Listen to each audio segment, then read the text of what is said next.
and passing a budget that continues to grow our economy and reflects our values as a nation. That's why I'm speaking to you tonight, to report on the crisis averted and what we're doing to protect America's future. Passing this budget agreement was critical. The stakes could not have been higher. If we had failed to reach an agreement on the budget, there were extreme voices threatening to take America for the first time in our 247-year history into default on our national debt. Nothing would have been more irresponsible. Nothing would have been more catastrophic. Our economy would have been thrown into recession. Retirement accounts for millions of Americans would have been decimated. 8 million Americans would have lost their jobs. Default would have destroyed our nation's credit rating, which would have made everything from mortgages to car loans to funding for the government much more expensive. And it would have taken years to climb out of that hole. And America's standing as the most trusted, reliable financial partner in the world would have been shattered. So, it was critical to reach an agreement. And it's very good news for the American people. No one got everything they wanted, but the American people got what they needed. We averted an economic crisis, an economic collapse. We're cutting spending and bringing the deficits down at the same time. We're protecting important priorities from Social Security to Medicare to Medicaid to veterans to our transformational investments in infrastructure and clean energy. I want to commend Speaker McCarthy. You know, he and I, and our teams, we were able to get along, get things done. We were straightforward with one another, completely honest with one another, respectful with one another. Both sides operated in good faith. Both sides kept their word. And I also want to commend other congressional leaders.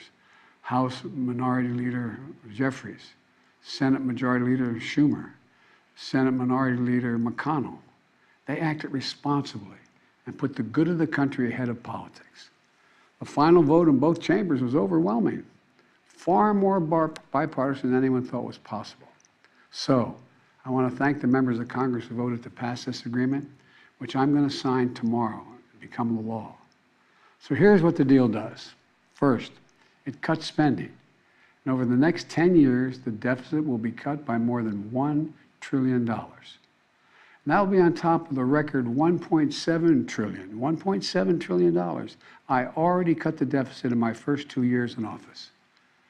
And it's clear we're all on a much more fiscally responsible course than the one I inherited when I took office 4 years ago. When I came to office, the deficit had increased every year the previous 4 years. And nearly $8 trillion was added to the national debt in the last administration. And now we're turning things around. And that's good for America. You know, my dad used to have an expression. He said, Joey, don't tell me what you value. Show me your budget. I'll tell you what you value.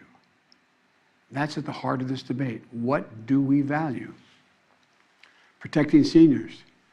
You may remember during my State of the Union address, there was a spirit exchange between me and a few Republicans spontaneously occurring on the floor of the House of Representatives. I was pointing out that for years, some of them were putting forward proposals to cut Social Security and Medicare. And some of them that night took exception, and they said very loudly that that wasn't true. So I asked them on the floor that night, I said, ask them a simple question. Will you agree not to cut Social Security, not to cut Medicare? Would they agree to protect these essential programs? They're a lifeline for millions of Americans. Programs that these Americans have been paying into every single paycheck they've earned since they started working. And that provides so much peace of mind. With the bright lights and cameras on, those few Republicans who were protesting, they agreed. They said they wouldn't cut it. That's how we protected Social Security and Medicare from the beginning and from it being cut, period. Healthcare was another priority for me, a top priority. I made it clear from the outset, I would not agree to any cuts in Medicaid, another essential lifeline for millions of Americans, including children in poverty, the elderly in nursing homes, and Americans living with disabilities.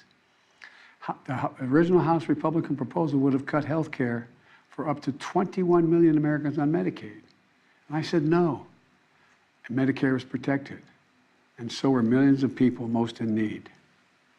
Look, I've long believed that the only one truly sacred obligation that the government has is to prepare those we send into harm's way and care for them and their families when they come home and when they don't come home.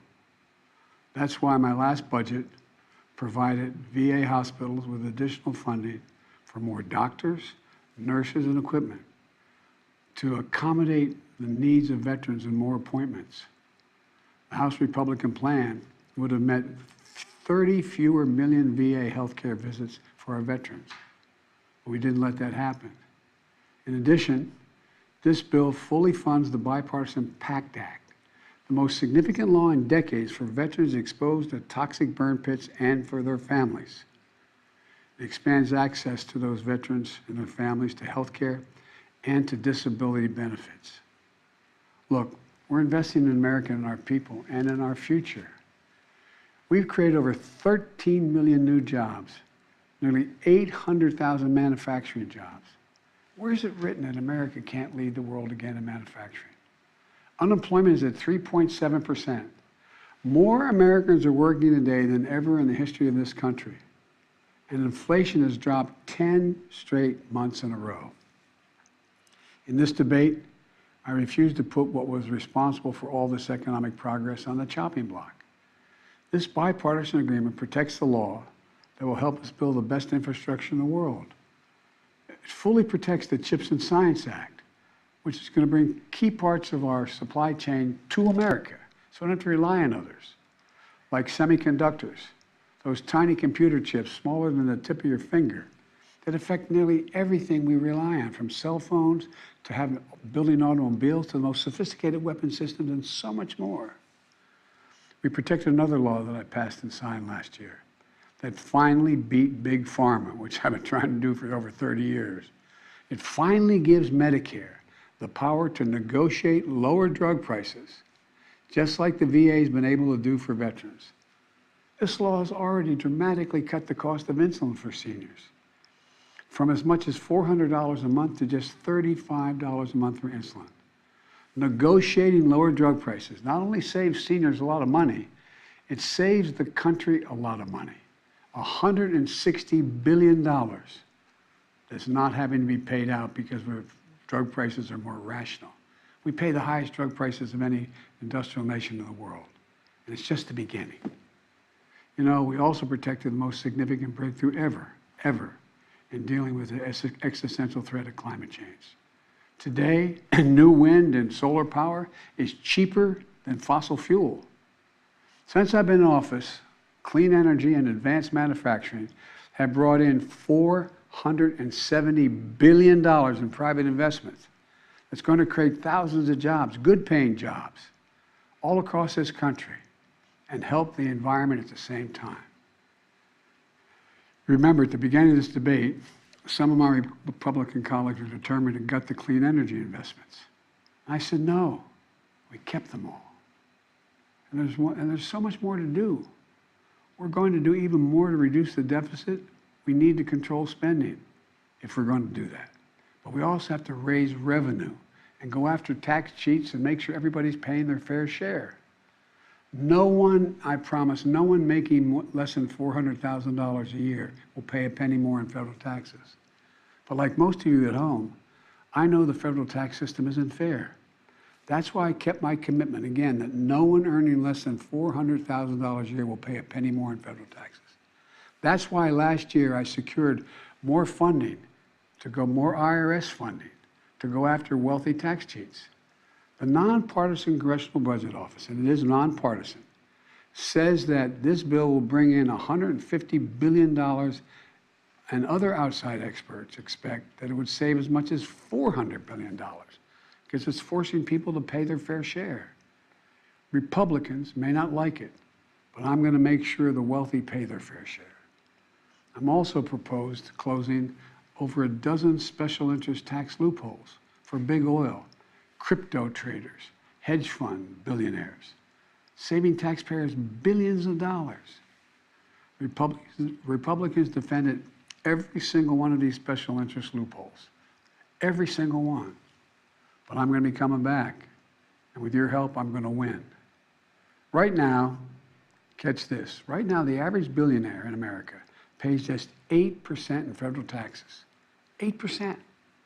Teachers and firefighters pay more than that. That's why I proposed a minimum tax for billionaires. Republicans are against it, but I'm going to keep fighting for it. No billionaire should pay less in federal taxes than a teacher or a firefighter. Look, let me close with this. I know bipartisanship is hard, and unity is hard, but we can never stop trying. Because in moments like this one, the ones we just faced, where the American economy and the world economy is at risk of collapsing, there's no other way. No matter how tough our politics gets, we need to see each other not as adversaries, but as fellow Americans. Treat each other with dignity and respect. To join forces as Americans to stop shouting, lower the temperature, and work together to pursue progress, secure prosperity, and keep the promise of America for everybody. As I've said in my inaugural address, without unity, there is no peace, only bitterness and fury. And we can never become that country. I can honestly say to you tonight that I've never been more optimistic about America's future. We just need to remember who we are. We are the United States of America.